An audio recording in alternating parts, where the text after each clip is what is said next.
मर्द ने अभी तक औरत के साथ सोना ही सीखा है, जागना नहीं। इसीलिए औरत और मर्द का रिश्ता उलझन का शिकार रहता है।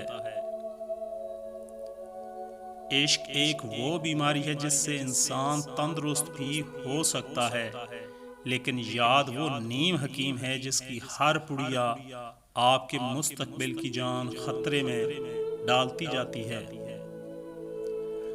बंदे को ज़रूरत पड़ती है तो अल्लाह ताला से भी सौदेबाजी करने लगता है। मर्द चाहे कितना ही होशियार चालाक हो, औरत का खेल उसके लिए हमेशा बना रहता है। लोगों को सिर्फ सुनने का कायदा सिखाया जाए, सोचने का कायदा कभी ना सिखाया जाए। कहते हैं सोचने से लोग फर्मा बरदार नहीं रहते।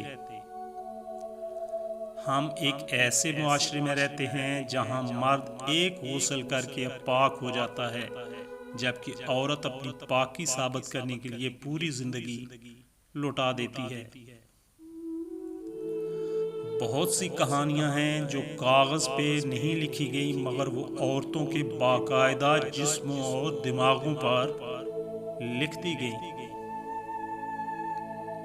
ये मोहब्बत ही तो है, अगर रूठ जाए तो इंसान के चेहरे से तमाम रंग छीन लेती है, अगर मिल जाए तो कौसे कज़ा के तमाम रंग चेहरे पे बिखेर देती है। इसे इतना खूबसूरत कर देती है कि वो खुद हैरान रह जाता है। हर किसी को अपनी गलती छोटी लगती है और दूसरे की दी हुई सजा बड़ी। गुजरे हुए साल तन पे पहने कपड़ों जैसे नहीं होते, ये जिस्म पे तिल बन जाते हैं। गो जबान से कहते कुछ नहीं, लेकिन जिस्म पे चुपचाप पड़े रहते हैं। औरत किसी मर्द को ही अपना सब कुछ मानती है, इसीलिए बदमिजाज भी लगती है बाकी दुनिया को। कोई वक्त गुजारने के लिए अपना बनाता है और कोई अपना बना के वक्त गुजार लेता है। लोग औरत को सिर्फ जिस्म समझ लेते हैं, रूह भी होती है इसमें, ये कहाँ सोचते हैं